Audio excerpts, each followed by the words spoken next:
সংসদ সদস্য বিএনপির সিনিয়র নেতা মির্জা আব্বাস আর নেই।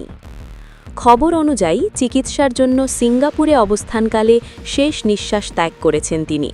যদিও এখনও আনুষ্ঠানিকভাবে সব তথ্য নিশ্চিত হয়নি, তবুও এই খবর ছড়িয়ে পড়তেই রাজনীতির অন্দরমহলে শুরু হয়েছে তোলপাড়। একসময় যিনি ছিলেন রাজধানীর রাজনীতির অন্যতম শক্তিশালী কণ্ঠস্বর, যিনি ক্ষমতার কেন্দ্রবিন্দুতে ঘুরপাক খাওয়া নানা রাজনৈতিক সমীকরণের বড় খেলোয়াড়, আজ তিনি নেই। কয়েক মাস আগেও ঢাকা ৮ আসন নিয়ে কী তুমুল লড়াই, কী নাটকীয়তা! নির্বাচনের মাঠে নানা অভিযোগ, পাল্টা অভিযোগ, কৌশল আর পাল্টা কৌশলের মধ্যে দিয়ে জয় ছিনিয়ে নিয়েছিলেন মির্জা আব্বাস। কিন্তু রাজনীতির এই অদ্ভুত বাস্তবতা, ক্ষমতা, পদ, মর্যাদা সব কিছুই এক মুহূর্তে অর্থহীন হয়ে যায় যখন সামনে আসে মৃত্যু। আজ সেই ঢাকা ৮ আসনের এমপি নেই, ফাঁকা হয়ে গেছে তার চেয়ার। প্রশ্ন উঠছে, এখন কি হবে এই আসনের ভবিষ্যৎ?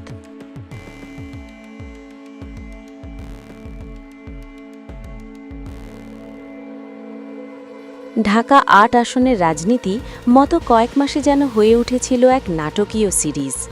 এই আসনে মির্জা আব্বাসের সবচেয়ে আলোচিত প্রতিদ্বন্দ্বী ছিলেন এনসিপি নেতা নাসিরউদ্দিন পাটোয়ারি। রাজনৈতিক বিশ্লেষকরা বলতেন, এই দুই নেতার সম্পর্ক যেন ঠিক টম অ্যান্ড জেরির মতো। একদিকে রাজনৈতিক আক্রমণ, অন্যদিকে পাল্টা জবাব। প্রতিদিনই যেন নতুন নতুন নাটক তৈরি হচ্ছিল। কখনো টেলিভিশনের টক শোতে, কখনো জনসভায়, আবার কখনো সামাজিক যোগাযোগ মাধ্যমে দুই পক্ষের তর্ক-বিতর্ক ছিল আলোচনার কেন্দ্রবিন্দু। নাসিরউদ্দিন পাটোয়ারি অভিযোগ করতেন, ঢাকা ৮ আসনে নির্বাচন ছিল নানা অনিয়মে ভরা।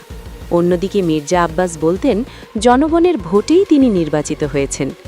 এই রাজনৈতিক দ্বন্দ্ব এতটাই আলোচিত হয়ে উঠেছিল যে অনেকেই বলতেন, এটি শুধু একটি সংসদীয় আসনের লড়াই নয়, বরং দুই রাজনৈতিক ধারার সংঘর্ষ। কিন্তু আজ সেই দ্বন্দ্বের প্রধান চরিত্র আর নেই। রাজনীতির মঞ্চে যে লড়াই চলছিল প্রতিদিন, হঠাৎ করেই যেন তার পর্দা নেমে গেল। মির্জা আব্বাসের রাজনৈতিক কেরিয়ার দীর্ঘ এবং নাটকীয়।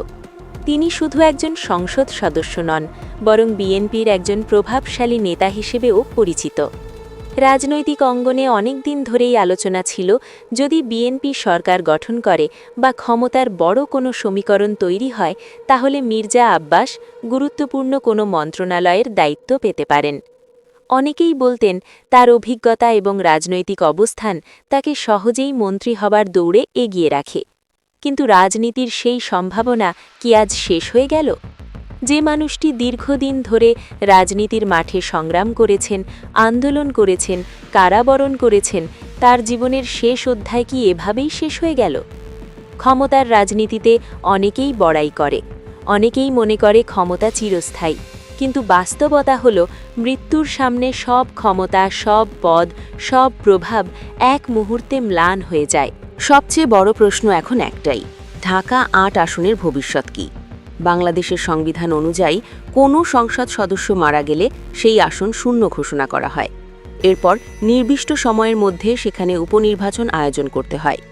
তাই রাজনৈতিক বিশ্লেষকদের ধারণা, যদি আনুষ্ঠানিকভাবে মির্জা আব্বাসের মৃত্যুর বিষয়টি নিশ্চিত হয়, তাহলে নির্বাচন কমিশন সেই আসনকে শূন্য ঘোষণা করবে।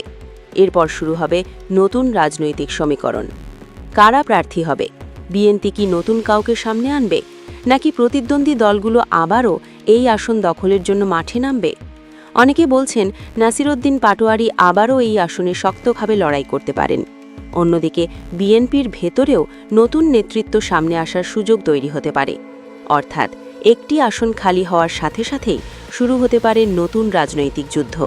রাজনীতি অনেক সময় মানুষের জীবনে ক্ষমতা, সম্মান আর প্রভাব এনে দেয়। কিন্তু ইতিহাস বারবার দেখিয়েছে, শেষ পর্যন্ত মানুষকে হার মানতেই হয় মৃত্যুর কাছে। মির্জা আব্বাস ছিলেন বাংলাদেশের রাজনীতির এক আলোচিত চরিত্র।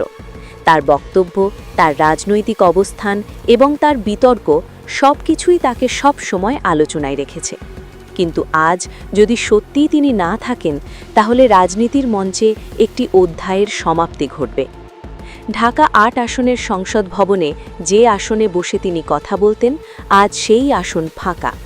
সেই চেয়ার যেন নীরবে মনে করিয়ে দেয়, ক্ষমতা স্থায়ী নয়, পদ স্থায়ী নয়, রাজনীতির লড়াইও স্থায়ী নয়, স্থায়ী শুধু ইতিহাস। আর সেই ইতিহাসই একদিন লিখবে ঢাকা ৮ আসনের রাজনীতিতে মির্জা আব্বাস নামের একজন নেতা ছিলেন, যিনি বহু বিতর্ক, বহু লড়াই আর বহু নাটকীয়তার মধ্য দিয়ে নিজের রাজনৈতিক অধ্যায় তৈরি করেছিলেন। 2026 সালের 12 ফেব্রুয়ারির নির্বাচন ছিল ঢাকা ৮ আসনের ইতিহাসে সবচেয়ে বিতর্কিত নির্বাচনের একটি। সেই নির্বাচনে মুখোমুখি হয়েছিলেন বিএনপি নেতা মির্জা আব্বাস এবং এনসিপি নেতা নাসির উদ্দিন পাটোয়ারি।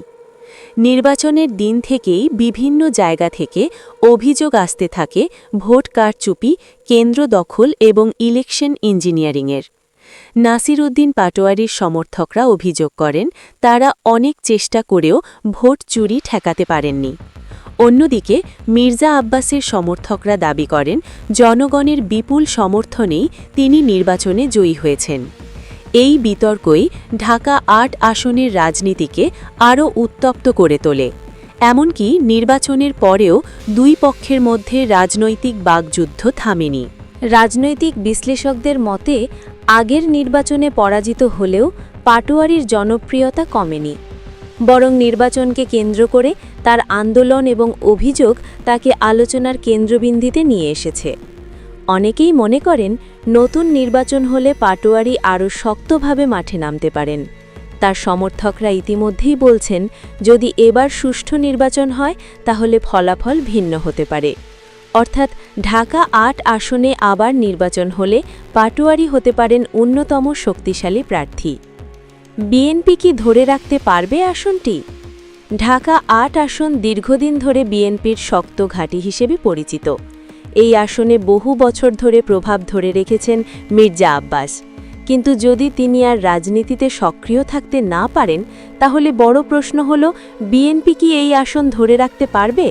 কারণ একটি শক্তিশালী নেতার অনুপস্থিতি অনেক সময় পুরো রাজনৈতিক সমীকরণ বদলে দেয়। বিএনপি যদি নতুন প্রার্থী দেয়, তাহলে সেই প্রার্থীকে মির্জা আব্বাসের মতো জনপ্রিয়তা তৈরি করতে পারবেন, নাকি বিরোধী শক্তিগুলো সেই সুযোগ কাজে লাগাবে? এই প্রশ্নগুলোই এখন রাজনৈতিক মহলে ঘুরপাক খাচ্ছে। একদিকে রয়েছে বিএনপির দীর্ঘদিনের রাজনৈতিক প্রভাব, অন্যদিকে রয়েছে নতুন রাজনৈতিক শক্তির উত্থান। যদি সত্যি এই আসনে উপনির্বাচন হয়, তাহলে তা শুধু একটি সাধারণ নির্বাচন হবে না, বরং এটি হয়ে উঠতে পারে বড় রাজনৈতিক শক্তিগুলোর জন্য মর্যাদার লড়াই।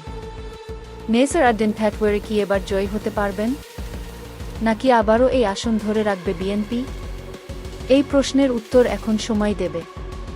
কিন্তু একটি বিষয় নিশ্চিত, ঢাকা ৮ আসনের রাজনীতি এখনও শেষ